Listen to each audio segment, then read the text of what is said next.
akashaywa kodwa kunenduku special lashaywa ngayo nendoda nayo ayishaywa kuthi kulona ilungelo lokushaya lomunye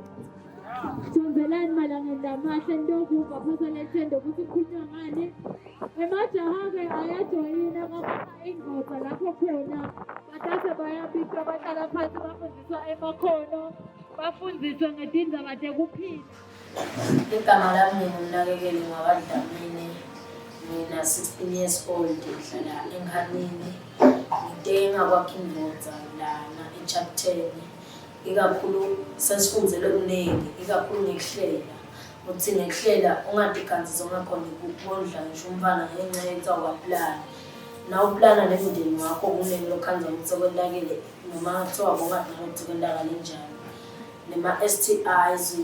nabe nema STIs ubosheshe uvakashela umtholampilo lokuvimbela ikakhulu nabo uvila into langathi understand ngala kule private part yakho usheshe ubone umtholampilo ungaze ugcine sengasalapheki because vele dinento lesitendile abakingoza noma GBV siyafundzile ngawo ukuthi gender based violence awusayishaya inkombatane awuyithinze ama-private part ayo nangabe ithe no ngasembhedzeni awubese ngasoze nokuyiconvince ukuthi izigcinile uyayiyekela ithe no mhlawumbe yona inedizafutayo teknayo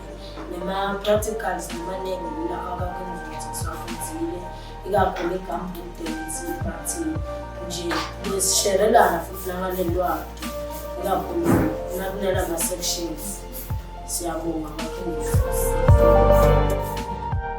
Wakaindvotsa works with young men like Mnakekeli across Eswatini. We believe in the potential of men and boys to become agents of change. Join us today